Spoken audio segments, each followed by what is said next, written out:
This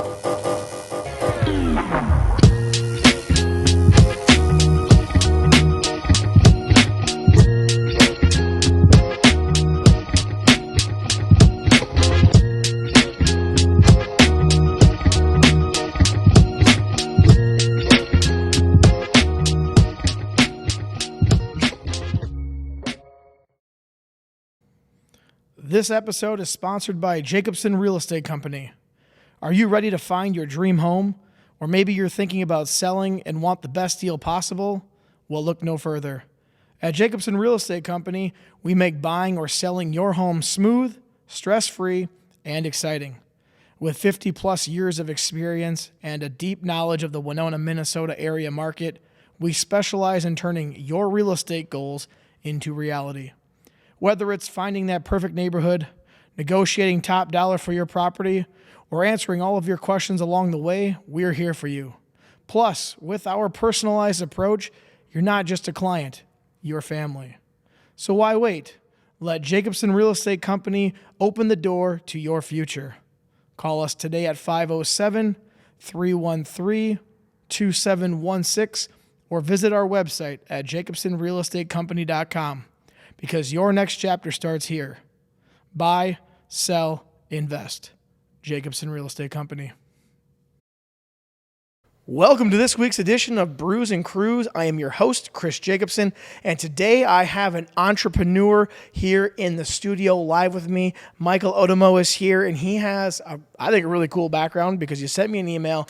You've had businesses before you got into what we're going to talk about, which is the insurance game, because to me that sounds like it could be all over the place. Sure. Sometimes it sounds like it could be a nightmare, I'm sure, on certain aspects of that, just because of the way insurance is going. Yep. But you have a really cool story that we're going to talk about today, and appreciate you coming in here. Actually, you and me, we just met about 2 weeks ago today here at the garage or at the studio. And when this comes out, it'll be actually probably 4 weeks ago when this actually comes out. So it was really nice that you could make a hour out of your day to come talk about some things that you're very passionate about, it sounds like.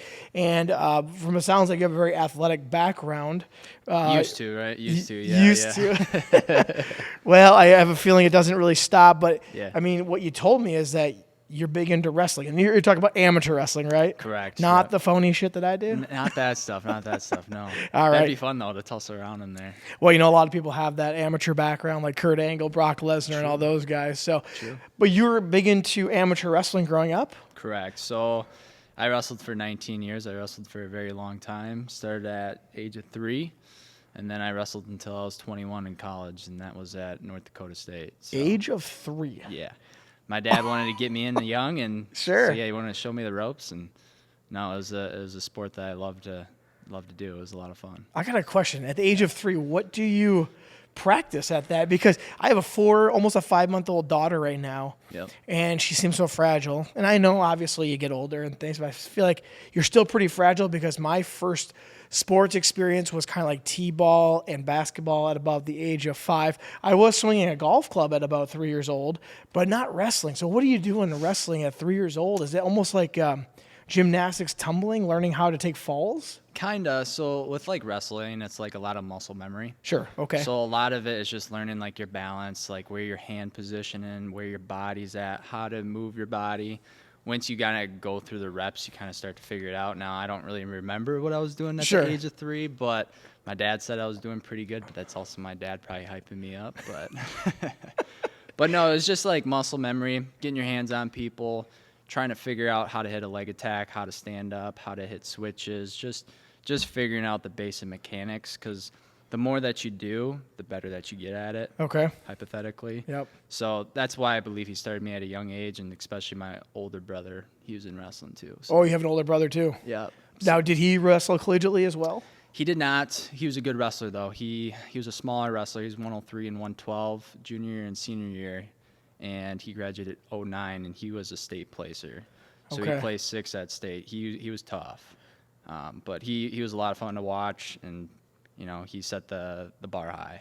And you grew up in the town of Eota, is that correct? Correct. Small town. Yeah, Eota, Minnesota, for those who are listening, is just east of Rochester, Minnesota. So if you're listening and you're not from the area, you'll know Rochester is where Mayo's at. It's like 15 minutes away or so from there. I played softball there and stuff. So I know exactly where it's at. But for the listeners, so you come from a small town and you got into wrestling. And then you fast forward and you make it all the way to the collegiate level, and that's, you said North Dakota State, right? Correct. So I went to the University of Northern Iowa, so I'm very familiar with, North Dakota State. They're the Bison, right? The Bison, no Bison.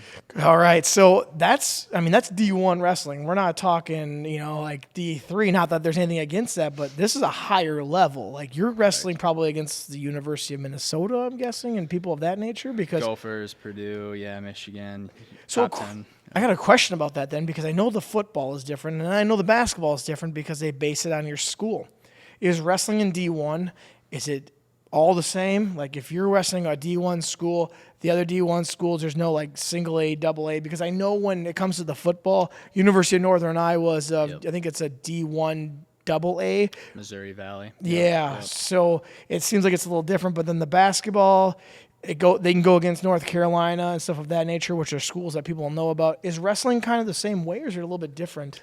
It is a little bit different. So at North Dakota State, they are in the Big 12. Okay. So Big 12, so you're looking at Iowa State, you're looking at Northern Colorado, Oklahoma State, all these bigger schools, and I believe Arizona State's there too. So all these bigger schools. So it's a little bit different. Missouri Valley, so you looked at your baseball, your softball, your football, right? They're in the Missouri Valley. Wrestling was in his own individual conference in the Big 12 at NDSU. So it's kind of different in that way. It was really cool because NDSU didn't have any, or North Dakota didn't have any professional sports.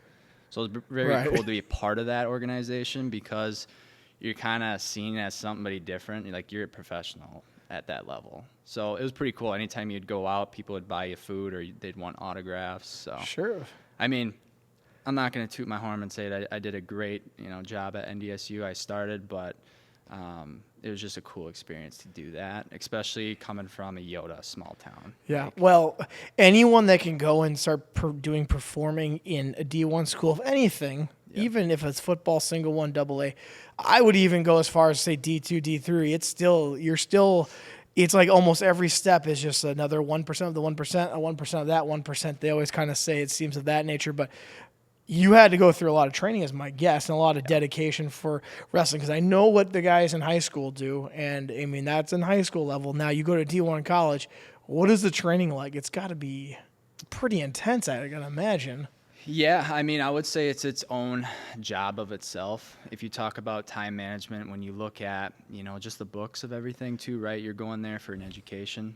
Right. I personally didn't. I went there for wrestling because that's what I wanted to do. I knew I was going to be an entrepreneur, so I was just like, all right, I'm going for wrestling. But when you look at wrestling, you got to live and breathe it. Any type of sport, you got to live and breathe it. You wake up early, right? You do your trainings, you do your workouts, you do the workout after school. You got study hall, and then you got to cut weight, you got to watch weight. There's just a bunch of things that loaded on top of one another, but you literally had to live that every single day. It was a lot of fun, but there's definitely its challenges throughout that time. But it taught me a lot about who I was as a person, where I needed to grow too. I just don't think I had, I wasn't ready. I was a young kid. I wasn't ready to take it to the next level just because of my maturity level and my time management. But it kind of is what it is. Sure. But like you said, a lot of it goes into it. Like, you got to train your butt off. Like, you got to work harder than anybody else to make it to that level. And the thing is, you got to put things to action. You actually need a win, right? You can't just go out there and be close to win. You got to find a way to win. Sure. So just kind of that winning mentality that you got to bring to that level. And like you said, it's the 1% of the 1%. It's not about the big stuff that everybody thinks of. It's the small little details that you got to fix in order to be the best. So doing 1% more than anybody else. Sure. So that was like the big difference at that level, is just doing 1%. So since I don't know much about amateur wrestling, there's an off season, I assume, right? Yes and no. Yes and no. Not really. What does that yes and no mean? Meaning we're still training, just not as hard, and we're not worried about our weight? Is that what it more so is? Yeah, that's a good example. It's not just your weight, but you're always in the weight room. Mm-hmm. You're always training, and then you're also on the mats. So if that's drilling, hand fighting that's going live goes, it's maybe not as a high of a level. Sure. But you are still training pretty dang hard, and that's the thing is you can get wore out pretty quick if you don't do the right things. During an amateur wrestling season, when is the hardest part of your season? Is it preseason, during the season? Preseason's pretty tough because then you're out of shape too, and you're trying The to get reason back I in shape. ask you this question is because I want you to walk us through a typical day when it's preseason training. How dedicated, I want people to understand how dedicated you actually have to be, because I think this is going to roll over to your entrepreneurship and your business mindset, because if you can do this at a D1 level, I feel like everything else is pretty easy after that. I mean, granted, it's a different form, but physically tired is a little different than mentally tired. Correct. But what did a day look like in your preseason training for wrestling at North Dakota State? Yeah, no, you hit it right on the nose there. So what it looked like in my world of being a Division I athlete is, I'd wake up around 4:30, maybe 4:45 a.m., and this is for a whole month and a half, 2 months of preseason. Okay. So 4:45 a.m., you wake up, maybe you get a little snack, whatever it is. You get to the track around 5:30. So you get at the track around 5:30, you're going to do your sprints. So we're doing 1-lappers, 2-lappers, 3-lappers, but they're timed sprints, right? So you're doing big groups, you're doing smaller groups. So you're doing that for about a good hour, just a bunch of sprints, down and backs, ladder drills. So they're really trying to wear you out. But on top of that, then what you do is you go do your workout. So you do a lift. So you do a lift for about a good 45 minutes. So you're moving around power lifts, deadlifts, squats, bench, just moving weight, right? Moving weight at the end of the day. Once you're done with that, then you kind of get your meals, right? So you get your food, you get your energy, and then you're off to class. So it's usually around like 8:30, you go to class. You do that, you might get in touch with one of the coaches. They might want to do a one-on-one with you. So they might want to get hands-on with you where you do a one-on-one. So that's just getting on the mat for like 30, 45 minutes, just working some drills. Wow. So that could happen between let's say during lunch, right? After that, I actually go get food, get lunch, I go to class, right? So that means I actually got to go shower, get my stuff on, grab my school stuff, get to class, take notes, and then at 3, I'm back in the wrestling room, and we're training for probably a good 2 hours. That's hard drilling, that's sprints, that's live wrestling. Some of those live wrestling goes can go for, an hour. They'll go an hour straight of live. But I truly feel like the hard drilling was the hard part because it's intense. Sure. It's go, go, go. So we did that for 2 hours. And then maybe after that practice, you did some stretching or you did some recovery if that was like your ice, or if you did a sauna, work on stretchings just to make sure that you're mobile and you're healthy. Mm-hmm. So that's like 5:30. Yeah. After that, well, the reason why you went to school, right? Oh yeah, that's right. There's school to do. Yeah, yet. you got school. You gotta hit the books. So then, if you don't have a certain GPA, you got to go to these study halls. Okay. So then you're doing the study halls, and they have their own separate, department for the athletes. So you got to meet with your advisor, and then you do your 2-3 hours of study hall. Once you're done with that, you basically go home, and it's like 8:30 maybe, 8:30. Rest up. Do it all over again. Yeah. And it might be different. The mornings might be, wrestling in the mornings, but a lot of the times it was a lot of hard cardio workouts. I thought I was a cross-country runner for a bit, but that's what it looked like for 4 years straight. Wow. 4 years straight. So did you graduate then with a degree? I did. What'd you get? I wanted to go for a finance degree, Okay. but I failed one class because my time management wasn't the greatest. Sure. And I graduated with a bachelor's of just like a business degree. Okay. So- Well, I mean, that translates into what we're going to get into. Yep. What weight class did you wrestle in usually? So in college, I was 197, and then I also wrestled 184 and 174. So I kind of jumped up and down. Okay. So, but at NDSU, I was 184. Okay. Yeah. Well, and you said you weren't much of a school person. No. And totally understand that, because a lot of entrepreneurs, they're not. They just kind of figure it out. But I feel like having your business degree kind of goes hand in hand with what your mindset was, which was the entrepreneurship. And I think you wrote me the email and you said you were running a business out of your dorm? Correct. So I was running. This is interesting. Yeah. Okay. I don't know how I got in. What is this business what was it? So it was a niche type of industry. I saw that there was a gap in the industry where I could make money and I could help people out. The biggest thing is you go to the university, you buy your books. How much are those books? Sometimes $300. Damn expensive, right? Yeah. $300-$400. Yep. How much do they give you when they return $40. it? Nothing. Yeah, basically nothing. So there's a gap in between there. So Okay. it's like, all right, how can I help these people out, get some more money, and then I can make a dime too. So what I did is I helped college kids. I'd buy their college textbooks. I'd pay them probably 200% more than what the libraries were paying them, if not more. Okay. And then I would do Amazon FBA, so that's fulfillment by Amazon, and I'd have a warehouse in Indiana. So I had 5,000 textbooks in Indiana. They weren't stored in my apartment, so anytime that somebody bought a textbook, I didn't have to ship it.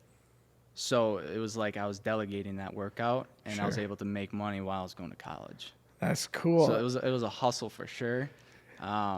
It was a lot of fun. I even went to like bookstores and thrift shops just so I can get more, accumulate more books. Mm-hmm. But if you think about it, books have pretty good margins. People love to read. Thing that wasn't going away. So it was a niche of its own, but I did pretty good with it. Okay. So I got some questions within that because you said that you didn't store the books at your place. So what did you? Then you said you went and found some books. Correct. So if you found the books, then where did they get stored? You ship them to this fulfillment center? Yep, correct. So what I would do is I'd bring the books to my apartment, and then I'd scan them in. So I'd scan them into a box, and then I'd ship them. Okay. I'd UPS them. I'd ship them to my warehouse. They'd get processed. They'd have their own barcode, their own ID. So it'd get into my warehouse. Anytime somebody bought it, then they'd give me an update like, all right, this one's been sold. Here's your margins. Here's how much you made on it. And then how do you get paid? So I got paid. I was a 1099 contractor Okay. with Amazon. So they'd pay me a commission bi-weekly. Oh, okay. So they actually are paying you a commission. But you said that you weren't making the margins at the university bookstores. You were just making enough where the students feel good. Correct. You're still making a little bit, but not probably the dividends that a bookstore is making. Correct. Because I remember you get like a $300 book, and then all of a sudden you go back and it's like, oh, here's $20, $30. You're like, holy shit! How did it depreciate that much? So, for example, because that's the thing is they have to have their margins, and a lot of those editions were like being renewed every single year, so they would just go out. Yeah. So they just have to toss them basically. So like I would find the ones that I knew they weren't going to renew, and so let's say here's examples. Like it was a $300 book, the library was going to pay them $40. I paid them $100, and then I sold it for $250, $220. Sure. Okay. In that area, and then I keep that. And then, the tax man takes his margin, but it's Of like course. 30%. But How old were you when you were doing this? so I was like, how old was I? 19, 20 years old. Damn, when I was doing that. So So is that like your first like little dip into the toes of entrepreneurship for you? a little bit. I would say that was a more serious side. Okay. Where there's actually good margins and there's good money filtering through. Resold shoes for a bit. Okay. I did some. So I would just get like wrestling shoes and then I'd flip them. So it'd be like high value shoes and I would just flip it at a tournament or something or flip it on eBay. Okay. Or I would do some art to it. That was a niche of its own. And then I did like day trading, so like stock trading. Oh, I okay. did that, played around there for a good 2 years, did all right. But Sure. Now, you can say no comment if you'd like, but you said you did pretty well with it. What does pretty well mean? I mean, you're at college. You can say no comment if you don't want to get into the details about it. But if you can, what does pretty well mean? Pretty well at that time when you hit the six-figure amount in sales. So I did I think it was over 200,000 in sales. That was how much was made, and then everyone had to take their cut. Is that correct? Correct. Okay. So then I was taking home, I think it was like 40-50% Okay. of margin. So there's pretty good margin there. That is pretty good. So during that time, I thought that was pretty good money. Yeah, I think it's probably pretty good money nowadays, for to be sure. honest with you, because I know people that don't make that, and they're probably got a 4-year degree. Yeah, that's So- true. And that's the funny thing too is I'd go to class and then, you have this professor and they're rambling about business, finance, but yet they didn't go to school or they didn't do business themselves, but they're trying Right. to teach me. It's like, why would I'm I listen doing to it you when right I'm doing it now. right now? Yes. I'm making, $1,000, $2,000 a day. Like, Yeah. why am I going to listen to you when I can go do it on my own? I mean, that's the thing. They always say, and I hated this quote because I used to be a teacher, those who can't do, teach, and those who can do, or whatever. I always took it as a pretty big insult because I do real estate. So I'm like, well, I'm not just talking about it and teaching you kids math and, I mean, granted, it was middle schoolers, but I'm like, I also do this too, and I'm running this too at the same time. So I'm not just someone that just, this is how you should do it. But yeah, you're sitting there in class like, I might be making more than you, and you're telling me how to do this possibly. Yeah. So that's kind of interesting. I love it. And that's the biggest thing is the story behind the professor. It's like, okay, if you have some merit behind it and you've done something, right? You've put the hard work in and you've gone through the grit, right? You've gone through the hard work and you understand it. I'll listen to you by all means. Teach me, right? So that's what you're doing too, right? Like that's huge. People see that. Yeah. So then how do you think the dedication for wrestling, how do you think that translated into your entrepreneurship? Is it the dedication that it took and just the hard work, the grit, the grind, the determination? Is that what translates over for an entrepreneur? Because, a lot of times entrepreneur, you don't have a set day or a set rule for the day on certain things because, you go like, let's just take McDonald's, for instance. You go there, you know what your job is. You're either taking the money at the teller, you're either flipping the burgers, you're doing the fries. You know your job, but every day as an entrepreneur, you don't really know your job. I mean, but you're also making up your own job at the same time, like your shipping business with used books. Yeah, you wear a lot of hats. Yeah. You wear a lot of hats. To answer your question for wrestling, it definitely molded into the person that I needed to be. I knew I always wanted to be an entrepreneur. I didn't know what it was going to be. I thought about maybe being a realtor or being an investor like yourself. I thought about that, but it just didn't work out for me, and insurance came, about. But I would say that being a wrestler really molds you into the person that you need to. You got to be accountable. You got to be responsible. You got to be hardworking. You got to be disciplined, right? There's a lot of categories that you need to have to be a good wrestler, right? And you need to have those skill sets, and that transitions over to being a good entrepreneur or even a good husband or a good friend, right? All those things that you need to do. Luckily, I've gone through it all. I can say that I've gone through all the ups and downs, right? And especially within business, it's not always nice. Everybody thinks on the outside it looks great, but it's not. There's a lot of things and pitfalls that you need to go through. Sure. And I think going through wrestling, my short story is I never made it to state championships until my senior year. That's the definition of no quit attitude, and that's what you got to have is no quit attitude. If you get knocked down 1,000 times, get back up one more time, right? So, and then I became a state champion. Then it switches your mindset. All right, I can do this, right? So I believe it's truly just a mindset game. And once you have that, you can control your thoughts, you can control your habits on what you do. I truly think you can do anything in this world. That's great advice because I always told my students, I said, if you have an outlandish dream, I'll be the first one to back you and say, I don't know how to do everything, but I'll try my best to support you in whatever that is because always people shoot down wild dreams. And I absolutely always hate that. Oh, think realistic. Find a realistic job. Find realistic, No. You know what? Jobs will always be there. They'll always be there. Your dream ain't always going to be there anymore, and I hate that. So now, did you do any coaching? So I did. Okay. I did, and that's the thing is misery loves company, right? And that's the thing is high achievers like hanging with high achievers. Yes. Medium achievers don't like hanging out with high achievers. No, they get jealous sometimes. So that's why you got to surround yourself by good people too. Sure. You can't you can't do it all by yourself either. That's the big thing. Sorry, it gets me jacked up. Yeah. Well, is there some people that around you have kind of molded you, you said high achievers, and I feel like that's kind of what you were. I mean, you ran a business out of your apartment. Yeah. I mean, there's not many 19 to 20-year-olds that could even think about that. Who are some people around you that you kind of surrounded yourself with? Friends, family, anyone specific that needs to be shouted out? No, there's a lot of people in my life that have helped me out.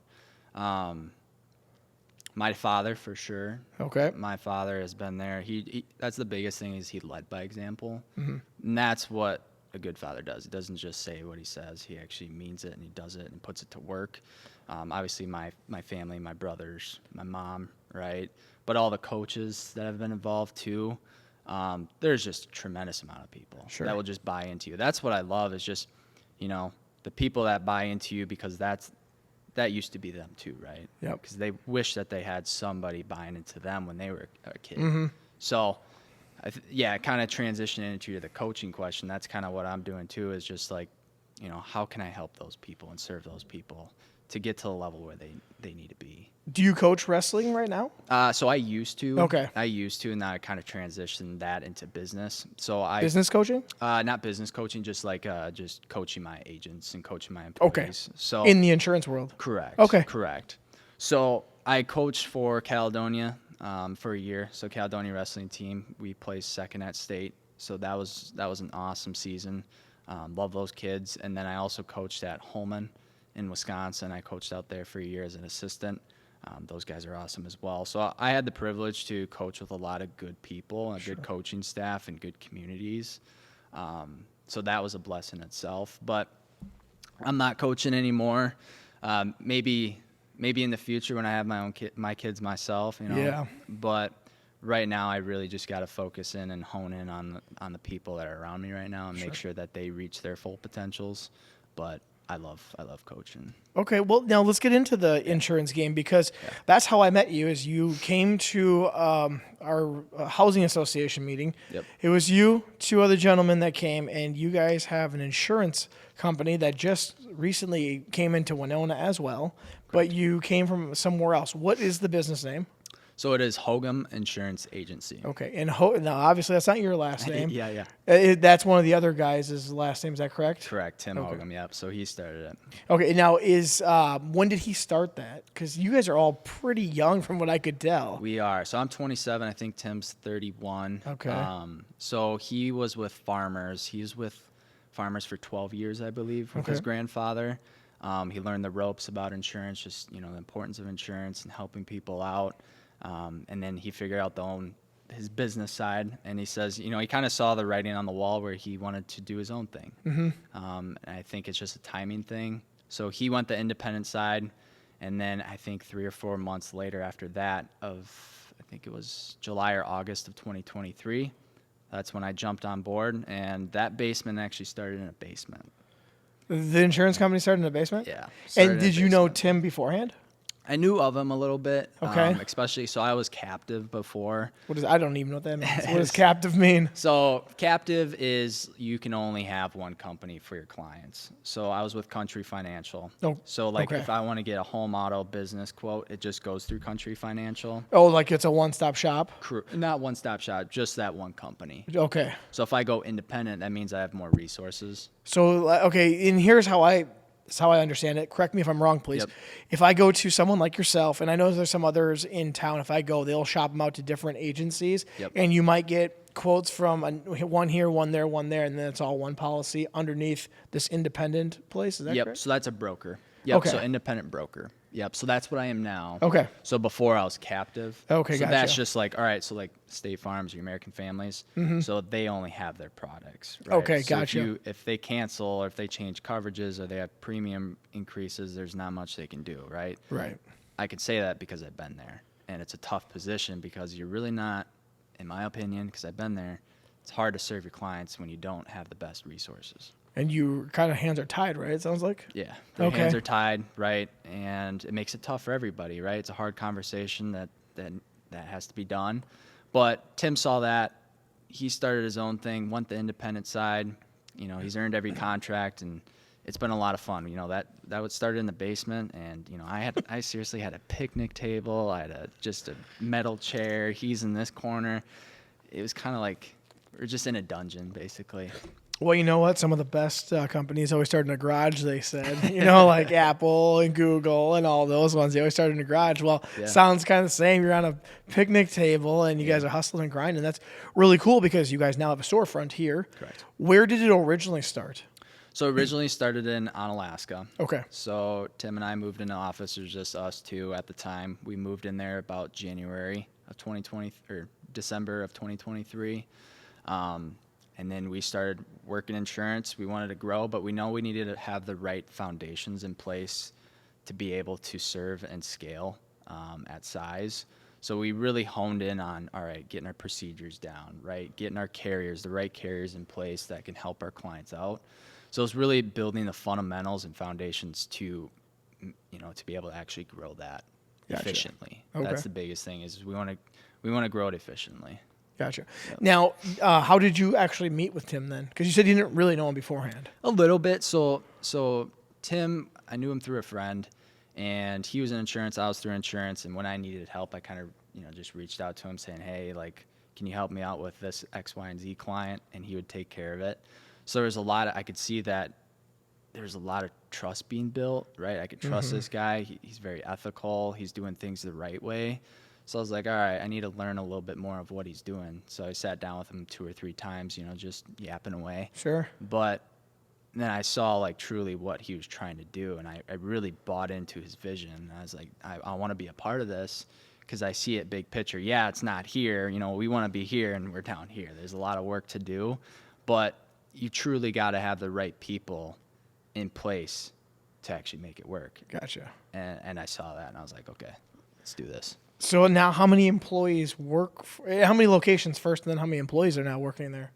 So right now, I think we're at 10 employees. Okay. 10 employees for the operation. We're, I believe, 3 years in, or no, 2.5 years in. Two and a half. Yeah, it started in 23. Yeah. Roughly 2.5-ish. Yep. Yeah, 2.5 years. So 10 employees.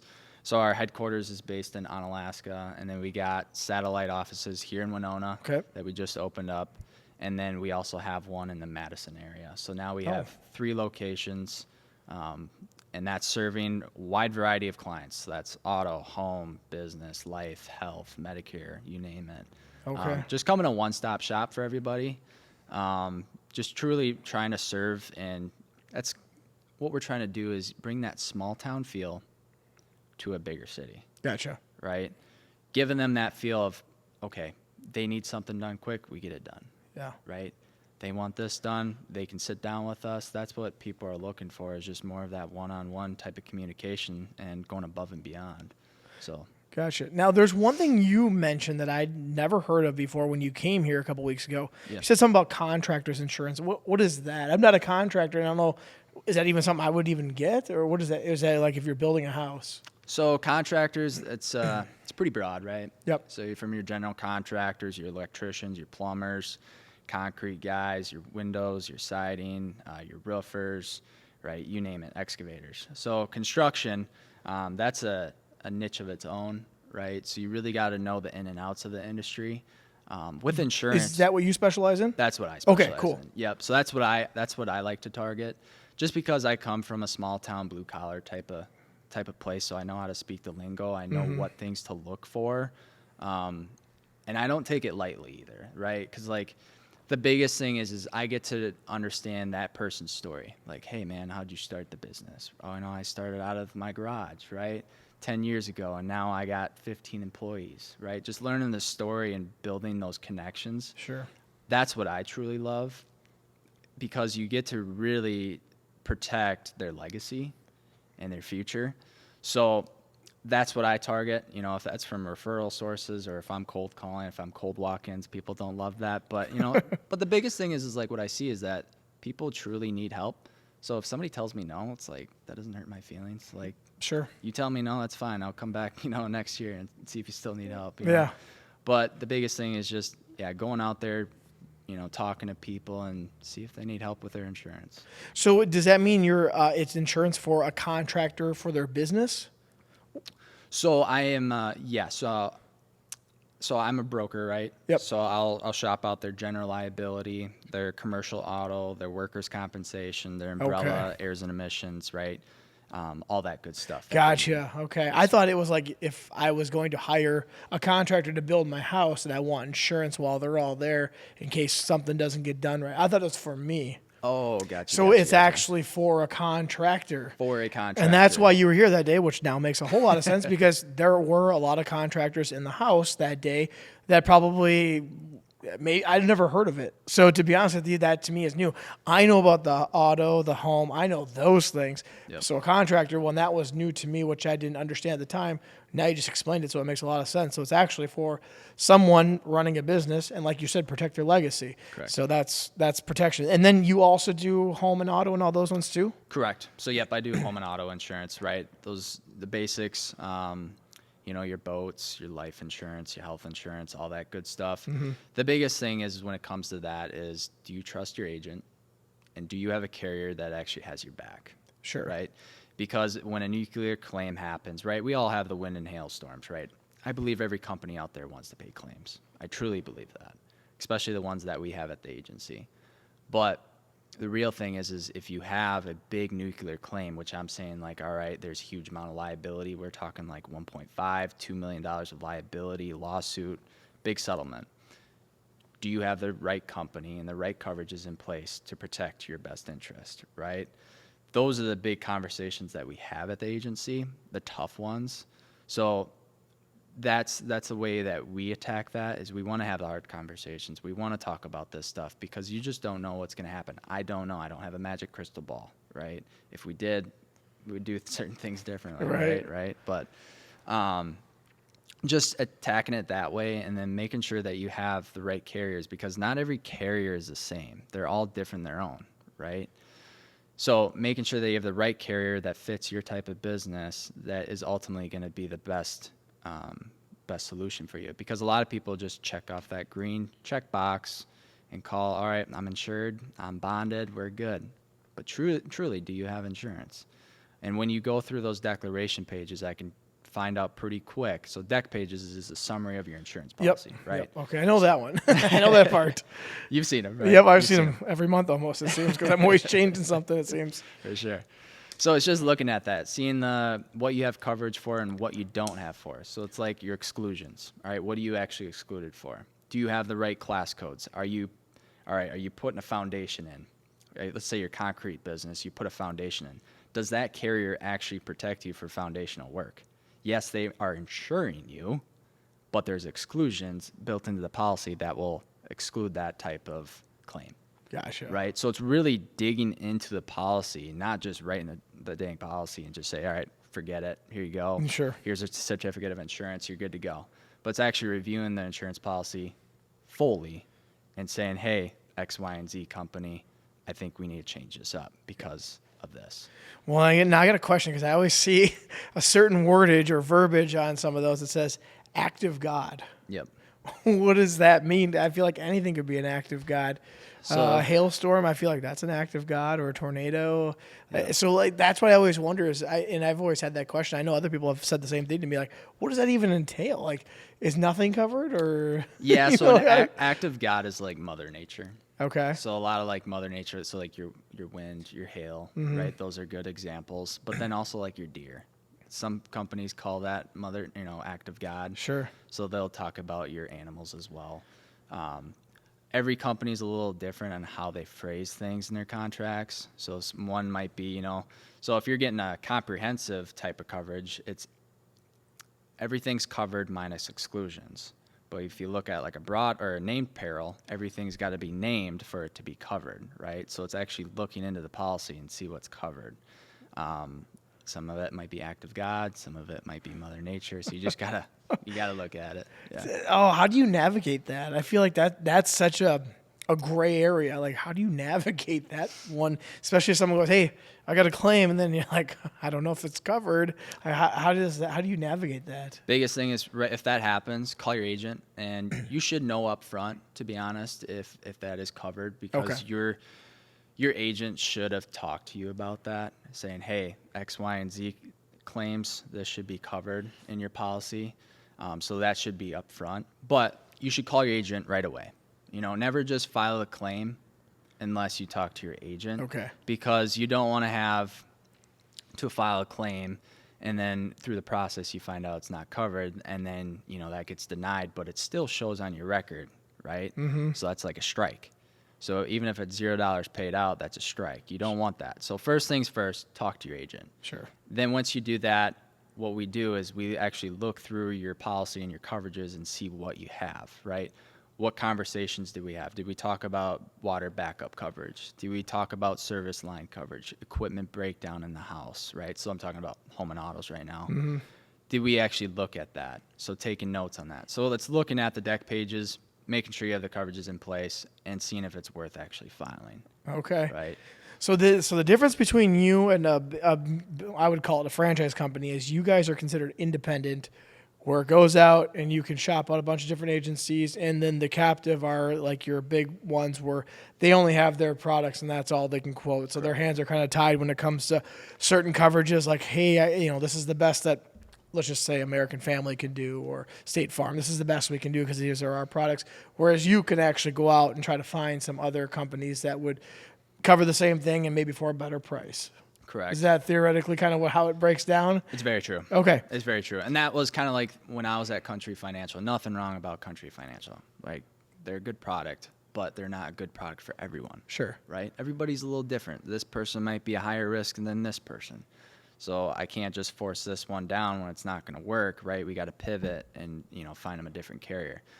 So very true. Like, every company's different, and you just got to find the right coverages.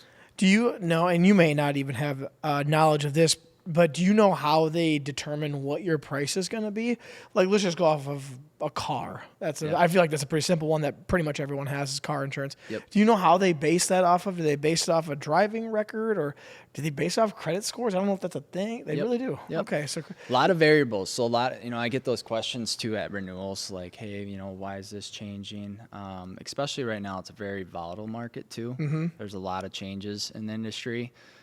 So you really have to be on top of your stuff and know what's going on. But there's a lot of variables. So like you said, credit score is one of them, right? So your credit score, if you have a 400 or 500 credit score, you're probably not the best at, managing your house, taking good care of your car, doing oil changes, doing those simple things. Sure. Compared to a guy that has an 800 credit score, the guy probably takes care of his stuff, right? Yep. He cares about it. So the pride of ownership. Sure. So that is a factor. Looking at, credit score, your losses. So the reoccurrence and the frequency of losses that you had in the past. So like claims? Claims. Okay. Right? So claims. So if you hit a deer, right, that's Mother Nature or act of God. Yep. Right? There's not much you can do about that. But let's say if you hit a deer 3 or 4 times, all right, there's a frequency here that's happening over and over and over again. Sure. Right? So you probably live in a bad area. So that's another one. Okay. So zip code. So like a zip code, Minneapolis. Wasn't great during that 2020 time, right? Sure. It wasn't great. There's a lot of losses. There's millions and millions of dollar losses up there. Yep. Compared to Winona, right? Winona's less of a risk compared to Minneapolis. So the many pay of the losses of the few. Sure. And that's what's going on. So that's another variable. Then you look at the age of the vehicle, all right? The age of the vehicle or the safety monitors that are on that vehicle. So there's a lot of variables that are at play. Even the age of that person. Are they a teenager or are they retired? Mm-hmm. How many miles are they driving? Okay, so you're looking at your risk. They're evaluating the risk by the exposure that you have. If you drive 2,000 miles compared to a person that's driving 20,000, who's a higher risk? Yeah, 20,000. 20,000 all day. So this person's going to be rated higher compared to that Sure. person, right? So it's not like, hey, XYZ person, you're getting this rate because that's what we think. Sure. There's a lot of factors that go into it, especially with these bigger companies. They have algorithms and AI systems built into it. It's kind of plug in the information, send it off, and it spits out the number. Gotcha. So that's a lot of like the home and auto. Okay. Commercial's a little different. Sure. And that's where it gets fun.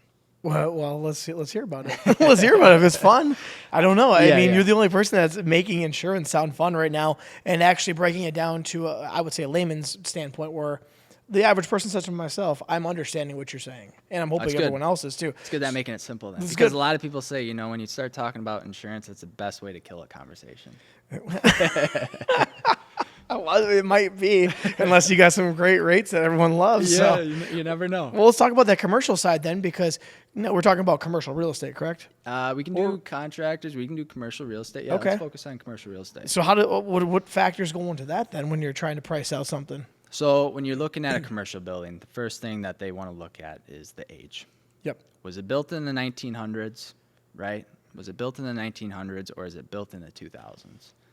Two completely different risk right there. Sure. Right? If we were looking at replacement value, functional replacement, or actual cash value. So actual cash value is just depreciation of the asset. So if it's $100,000 and you have 50 years of wear and tear, you probably only have a $50,000 asset now, right? So that's actual cash value. Functional is just replacing it just to make sure it works.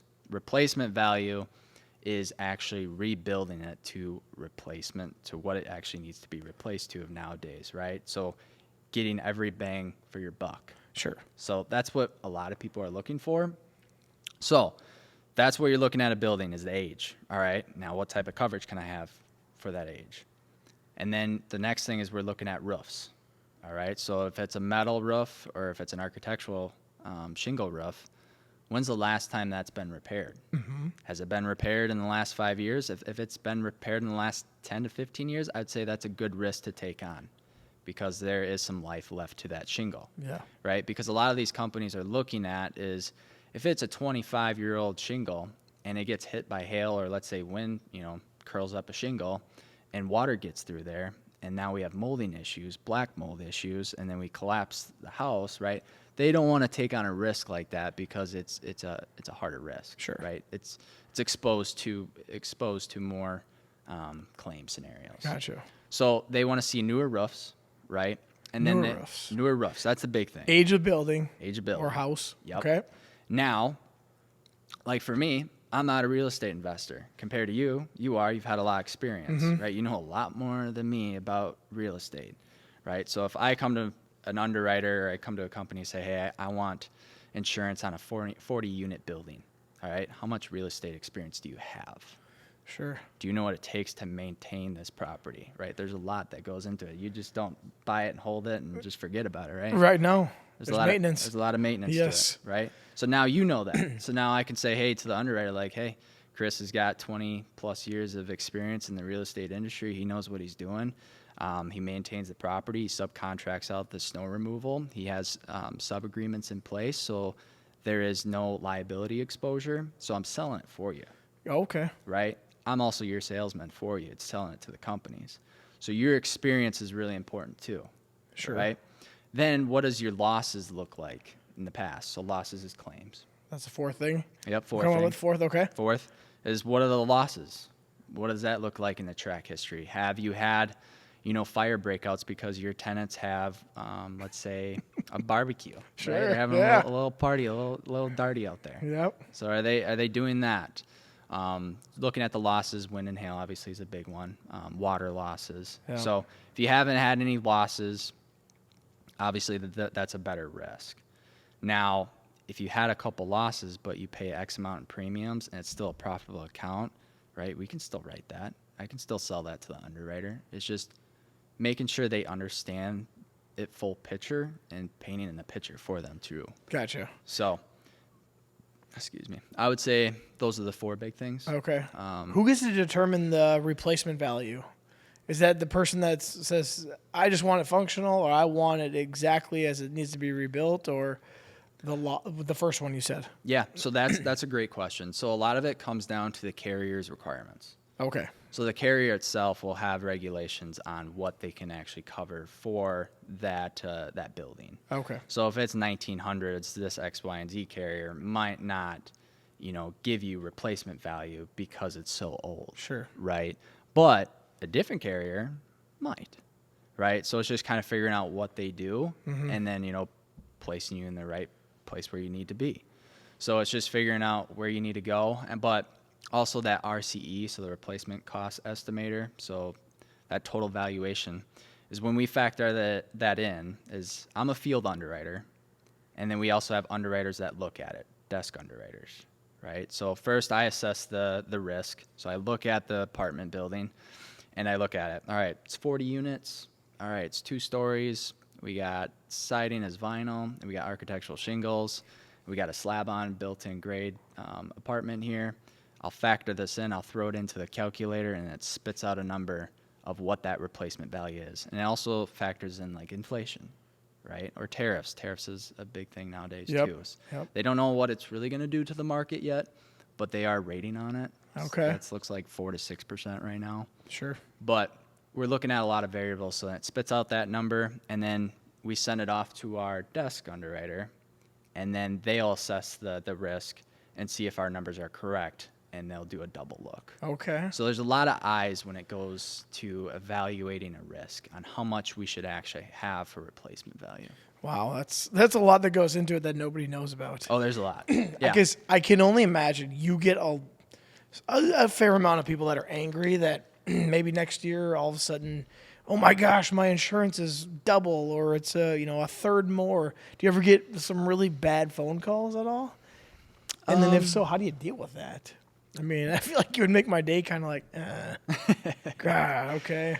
That's the truth is that that's part of the gig. It's part of the job. And those are variables that we can't control. That's Right. what I always say is like, I can only control what I can control. Sure. Right. And that at the end of the day, it's for me to protect you and put you in the right place to make sure you have the right coverage. That's my goal, is to get you the right coverage. So if something happens, you're covered. Sure. That's Yep. my job. I can't control the price. It doesn't happen a lot. I would say my clients are very well taken care of, truthfully. I don't insure too many apartments. It's a lot of the contractors though. But if there is a big rate increase, I say, hey, it's okay. We got some time here. I'm glad that we looked at it. Now what we're going to do is I'm going to shop it out. Yep. That's why you went the independent side, because we built this relationship. You trust me, right? I can't just mess up your coverages, bring it down, higher deductibles, and call it good. Sure. I can say, hey, I got everything. I got your auto. I got your property, right? I'm going to shop it out to all my 15, 20 carriers, and we're going to get you something new. Okay. Right? Just saying, hey, it's a one-stop shop. I'm going to take care of everything. We can pivot. We can move quick. That's Sure. the biggest thing is time is everything. And if I can take that X factor down for them and make their time more efficient and take away that insurance and make them more money and keep their margins higher for them, it's a win-win. Well, it sounds like just the way you laid that out. If I were to call you upset that my rate increased, even though you have no control over that, Correct. It sounds like you would at least ease my mind and be like, okay, yes, you are on my side. You're in my corner. You're trying to do the best for me. There's only so much you can do at the same time. So, Correct. I mean, yeah, I don't know. I feel like there'd be a lot of people like, God, what's going on with my policy? Why is it so dang high all of a sudden out of nowhere and all that? And, but then I've got to imagine you have the opposite side. And some people come to you and go, dude, that was awesome. How'd you get that rate? Or how'd you do that for me? And stuff of that nature. So that's got to make you feel pretty good too, I would assume, if you get those calls. It does, and we've done that a couple times in Winona already. Yeah. I'm sure you've heard of it too, is like people came to us kind of hurting, and it was just knowing our resources and how to use our resources. That's the thing, is there's other agencies out there. There's a lot of other good agents and agencies out there, no doubt. But they have so many tools in the toolbox that they don't know which one to use when it comes down to a crucial time. Sure. Right? A lot of our job is doing market research every single day, of understanding the industry and what carrier is working right now and which one is not. Sure. So a lot of our job is just to do that. And in this area, a guy came to us and he says he needed help. Well, it was with the same company that we rewrote it with, plus another one, and we're saving them a fair amount of money. And we're not talking just a little couple grand. It's somebody's salary that somebody makes out there. Holy cow. Yeah. Just by going to another place, just checking it out to see what the rates could be for them? So one of them was the same company. Okay. Same company, we stayed there, just wrote it differently, that it should have been written to. And then we transferred some of his risk over to a different carrier. But better coverage, one stayed with the same carrier, but it's us knowing the resources and how to use them to its full potential. Sure. Right? Because I can come to you with a hammer and say, all right, I'm ready to build this house. I have no idea what the hell I'm doing. Yeah. You don't want to see me build a house. You wouldn't want to live there. That's the same thing that goes with insurance. If you don't know how to use the tools and the resources that you have at your disposal, you're no good. Yeah. Right? You got to really study up. You got to really read into these contracts, read into their appetite guides, understand what these carriers truly want to do for the clients, and then go implement that and put it to action. Gotcha. Well, that's really good to know those ins and outs of details, because I don't, sometimes people go, "Oh, let's just shop it out," and you just kind of send your policy to people, and then they give you something back, and you don't truly understand maybe what you just got back. So you're kind of like, I have no idea. So my question is then, what does a typical day look like for you in the insurance world? Because you just told me you have to do studying about all these different carriers, which it sounds like you have quite a few carriers that you can go to. Which sounds like a lot of researching every single day, but you're also in 3 different locations. Now, do you go to all 3 of those locations, or are you at one of them, or are you 2 of them, or is it kind So of I'm day kind by of day? I'm kind of a hybrid. I bounce around. Okay. We're trying to get the Madison one fully locked down. Okay. So eventually I will be going out there. But the biggest thing is how do you be efficient with your times and being able to scale? And you have to use your tools, which is your technology, Yep. right? So creating trainings through the computer, right? Sure. Doing stuff like that. Excuse me. But yeah, it's just using your tools, going out there if it's personal training, or they come over here, it's doing the training. But yeah, to answer your question, it's just a lot of jumping around. Jumping around. Well, it makes every day kind of fun, interesting. Are you living in Alaska right now? So I currently live in La Crosse. In La Crosse, okay. Yeah. So you're kind of right in between everything. A little bit. Granted, Madison's quite a bit further away. It's like 2 hours away rather than a half-hour drive. But Right. yeah. Well, as we're starting to wind down here, you talked about this at the beginning of the episode, which was you weren't big into school.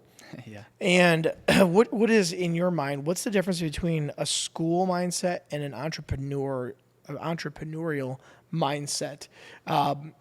Like we kind of talked. You said, I was doing as the professor was teaching. Mm-hmm. So in your mind, what is the difference between a school mindset and an entrepreneurial mindset? I guess I don't know if I'm phrasing the question right, or if you're understanding my question. No, I think it's really good. I just want to give you a really good answer. So Yeah, well, give me the good. best one you got then. So the difference between like school and an entrepreneur is that school almost try to mold you in what they want you to be. Okay. Right? They want you to show up on class at this time. They want you to do this assignment. They want you to get this grade. They want you to do that. Da da da da da. That's a 9-to-5 job. Did you ever have a 9-to-5? I hated it. Okay. I hated it. I absolutely hated it because I hated being micromanaged. Sure. And you can't tell me I'm worth this much, but you don't see what I'm truly doing on the backside, right? I'm working harder than everybody else. Yeah. Why should I be getting paid the same, if not less, than everybody, Mm-hmm. right? So like, I see where school can be very, very good in the right industry, right? Sure. If you're talking about, okay, this guy's a lawyer, this person's a nurse, a doctor, engineer, right? You need to go to school. Yes. You need to study up and you need to do that, right? But if you're in business, do you really need to go to school? No, I think the best thing you need to do is get your boots on and go to work. Sure. Like, really try to go out there. You got to go fail. Like, truly, you got to go out there, put things to action. If you fail, you fail, but you learn from it, get back up. I would say that's the biggest thing is putting things into action in business. And the biggest thing about business owners, I would say, is that they're very optimistic and they think outside the box and they truly know who they are and what they want to achieve. Okay. Right? Is that they don't want to be told what they're worth. They know what they're worth. Yeah, and the more you can do and the more you can produce, the more you can make, which makes you worth more. Absolutely. And then you make more. Correct. Yeah. And the thing is if I can build something and engineer something the way I want it to do because I know it's going to work correctly and I can help people out in the meantime, dang, man, that's a win-win. Yeah. Absolutely, I'd go that direction. Rather than going 9 to 5, that person controls my destiny. I don't know if I'm going to have a job in 10 years. I might have a 401k, but what happens to that? Sure. I don't want somebody controlling my own destiny. Yeah. Absolutely not. One thing that always upset me was at certain jobs, everyone gets a pay increase, whether they're working hard or not working that hard or the right in between. So just living and breathing and taking up space. And I listened to Dave Ramsey a lot, and he said, just because you're taking up space and breathing doesn't mean you are entitled to a raise, but a lot of the places it's like, okay, your annual increase is coming, and here's what you're getting, as is everybody else. And some of these people are worth more than you because they've been here longer. That could be very frustrating, especially for someone such as yourself with an entrepreneurial mindset saying, just because you were here 10 years more, you may have the same responsibilities as me, and you're just getting paid more because you've been taking up breathing and taking up space here is the only reason. Yeah. I just don't think that's successful for like people that want to see their full potential. Sure. Truly. And I think that's why athletes truly make the best employees. Yeah. Right? Because they just have that mindset. All right, maybe I fail. Okay, now I got to go to the next. I get this one. Let's go get the next, right? Yep. Just that winner mentality of just understanding the struggles and the pains and the growing pains. That's why I truly just love working with athletes, because they understand it. Yeah. They understand what it takes. Well, I always saw a quote that said, an untrained or an uncoachable athlete is going to be an unemployable adult. I always saw that, and I'm like, God, that's so true, because there's some kids. I coached basketball, and then, boy, they were very uncoachable. They didn't want to. I knew the answers to the basics of middle school basketball, and I'm like, you got to do this in order to make it work. And then they would just get lazy and they wouldn't do it. And I mean, granted, it's not saying that because they weren't good at that sport that they're never going to be coachable, but when they're uncoachable, it's doing the task that is in front of them, right? Yep. Can you take care of that? Like some days I'll just say, hey, like if I'm looking at a new prospect and I'll say, hey, bring your resume. I don't care what's on the resume. Just bring the resume so I know that, hey, you did the task. Sure. You're able to do the little things, because that's the same thing talking about wrestling, right? Those higher levels. It didn't come down to the big things. It was the little details. So if you get really good at the small details, the better you're going to get, right?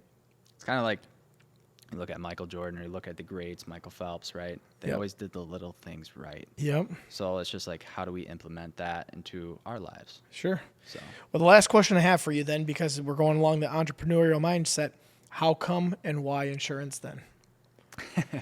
Because, I mean, it's still, it's a job, but it's not exactly 9 to 5, because you may be quoting something really early in the morning, really late at night, on the weekend, you don't know, and your hours are different. It's just like real estate. Some days I don't know what I'm going to do, but marketing will be one of those things I'll do every single day.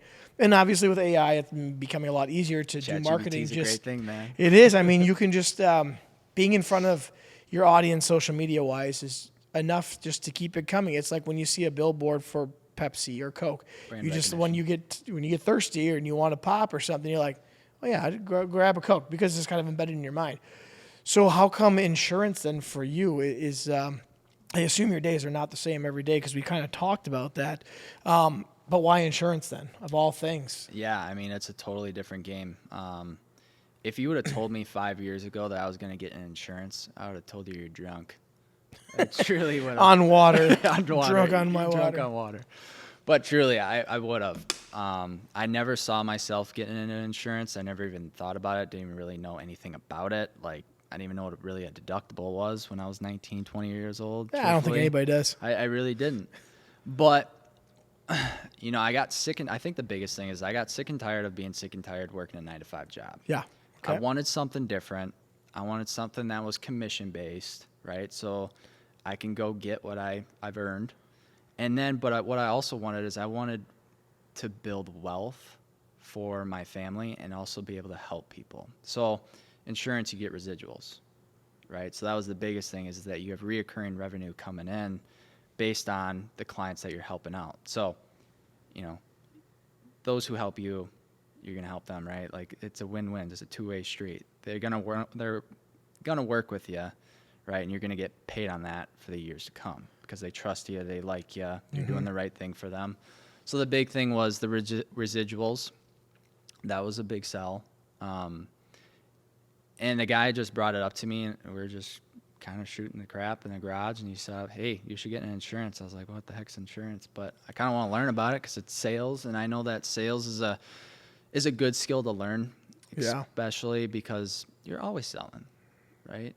I'm always like selling my wife. It's like, hey, honey, do you want to go to this restaurant or that restaurant? And, convince her to go where I want to go. Oh, where are you going? Yeah. So we're going to the Freight House, obviously. All right. Okay. Perfect. But no, I think sales is a great skill that you have to learn, because it changes who you are. If you do the things for the right reasons, right, for the benefit of the client, not yours, using persuasion for them, not your own, if you can do that, man, you have a job for the rest of your life. Sure. You truly do. So when insurance was brought up, I didn't really know much about it. I just know I wanted change. I took the leap of faith and I did my training, got that done. And then I started talking to the district manager of Country Financial, and, he was a wealth of knowledge. He showed me the ropes of what this looks like. I'm like, okay, I see a future here. Not just a job for 1 year, 2 years. This is a career that you can truly build for long term. And the biggest thing is that you had purpose. I feel like as men, we need purpose too, right?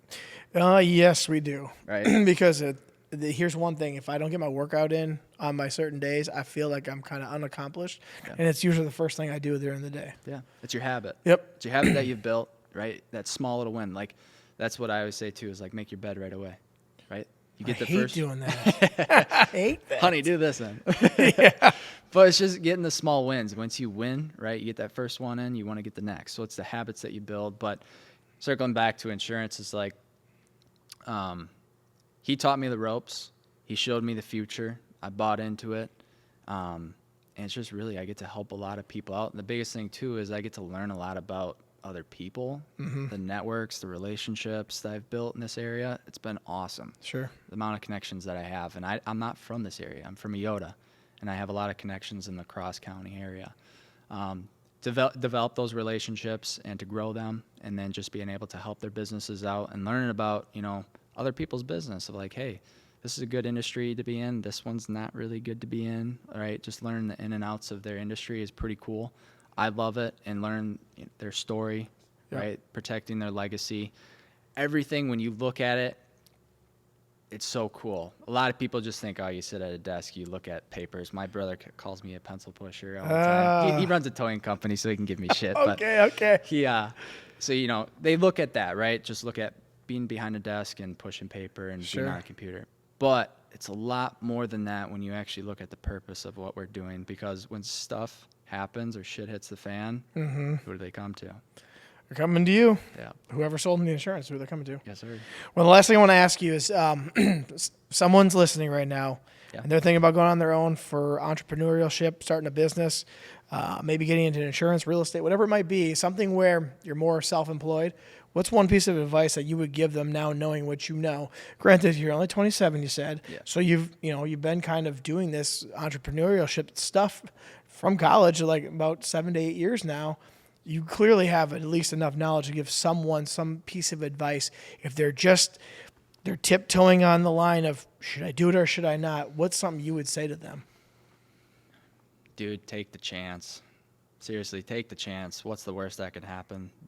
Go to 9 to 5? You always can go back to a 9 to 5 job. Yep. You got nothing to lose. And that's the biggest thing, is when you have nothing to lose, you become dangerous. Yeah. And I would say for that person out there is, don't be afraid of failure. Really take it and grow from it. And the biggest thing is learn skills, learn how to market yourself, learn how to network, learn how to communicate, learn how to sell, right? Study up, put things to action. Don't just say it, right? A lot of people talk and they look at the Instagram reels and they're like, oh, I learned this. Like, put it to action, right? Yep. Go out there, put it to action. You are going to make mistakes, and that's okay, because you got to surround yourself here's another one, surround yourself with good people. Winners, but also people that care too, right? With values, yeah. With values, Absolutely. Right? So do those things, put yourselves out there, because the worst that can happen, man, you go to a 9 to 5. Yeah, you just go back to any other place that would hire you. Yeah. Right. I love that. Well, this has been fantastic. I hope someone out there is learning something from you on just, getting into doing something on your own, or, obviously you're kind of like self-employed, I would say. I mean, each one of you has to go out and probably get your own policies. Correct. Just like I got to go out and get my sales too in real estate, so I'm considered self-employed. Yeah.